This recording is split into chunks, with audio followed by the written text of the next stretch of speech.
నా పేరు డాక్టర్ సురేంద్ర బాబు. నేను సన్‌రైజ్ హాస్పిటల్‌లో నెఫ్రాలజిస్ట్‌గా వర్క్ చేస్తున్నాను. మనము 20వ తారీఖు ఒక ట్రాన్స్‌ప్లాంట్ చేశాము. సో, ఆ వివరాలను పంచుకోవడానికి మనం ఈరోజు ఈ ప్రెస్ మీట్ అనేది ఏర్పాటు చేసుకున్నాము. 35 ఏళ్లున్న రమేష్ అనే వ్యక్తి సంవత్సరం క్రితం మన దగ్గరికి కిడ్నీలు పాడయ్యాయి అని చెప్పేసి వచ్చారు. సో, తనకి అనేక రకాల పరీక్షలు నిర్వహించిన తర్వాత కిడ్నీ బయాప్సీ లేదా ముక్క పరీక్ష చేశాము. అది చేశాక అతనికి అమైలాయిడోసిస్ అనే అరుదైన వ్యాధి బయటపడింది. సో, అమైలాయిడోసిస్ అనేది ఏంటంటే మన శరీరంలో పేరుకుపోయే ఒక చెడు ప్రోటీన్. ఇది అట్లానే శరీరంలో పేరుకుపోయి అనేక అవయవాలని, రక్తనాళాలని దెబ్బతీస్తూ ఉంటుంది. సో, అందులో భాగంగా తనకి కిడ్నీస్ 2 పాడైపోయి డయాలసిస్‌లోకి వచ్చారు.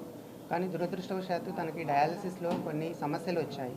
కాబట్టి తనకి ట్రాన్స్‌ప్లాంట్ చేయాలి అని నిర్ధారించుకున్నాం.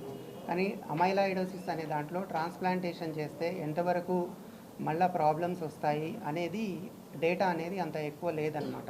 సో, అమైలాయిడోసిస్ గురించి కనుక్కోవడానికి తనకి పెట్ సిటీ, జెనెటిక్ అనాలిసిస్ లాంటి చాలా హై ఎండ్ టెస్టులు కూడా చేశాము. బట్ వేటిల్లో కూడా కారణం తెలియలేదు. కానీ ఇంకా తను డయాలసిస్‌లో సరిగ్గా పెర్ఫామ్ చేయలేకపోతున్నారు కాబట్టి ఇంకా ఖచ్చితంగా ట్రాన్స్‌ప్లాంటేషన్‌కి వెళ్ళాలని నిర్ణయం తీసుకున్నారు. సో, వాళ్ళ మదర్ దాతగా ఉన్నారు. సో, అన్ని రిస్క్‌లన్నీ ఎక్స్‌ప్లెయిన్ చేసేసి ఈ నెల 20వ తారీఖున మనము ట్రాన్స్‌ప్లాంటేషన్ అనే శస్త్రచికిత్స నిర్వహించాము. సో, ట్రాన్స్‌ప్లాంటేషన్ అయిన 4వ రోజు వాళ్ళ అమ్మగారిని మనము విజయవంతంగా ఇంటికి డిశ్చార్జ్ చేశాము. మరియు వారం రోజుల తర్వాత రమేష్ గారి కిడ్నీ కూడా అద్భుతంగా పనిచేస్తూ క్రియాటినిన్ 1కి రీచ్ అయ్యింది. యూరిన్ అవుట్పుట్ కూడా దాదాపు 4-5 లీటర్లు వస్తూ ఉంది. సో, ఇతన్ని 2 రోజుల క్రితం డిశ్చార్జ్ చేశాము. ఇప్పుడు దాత మరియు రమేష్ గారు ఇద్దరూ కూడా చాలా ఆరోగ్యంగా ఉన్నారు.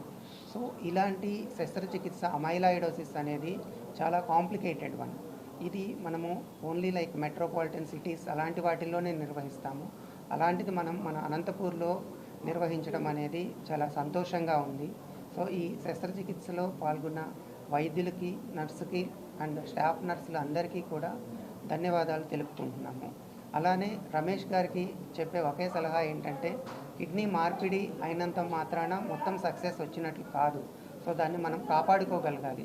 దానికోసం టైం టు టైం మందులు వేసుకోవటము, మాస్క్ ధరించడము, క్రౌడెడ్ ప్లేసెస్లో తిరగకుండా ఉండడము, పరీక్షలు కరెక్ట్ టైంకి చేసుకోవడం అనేది చాలా ముఖ్యము.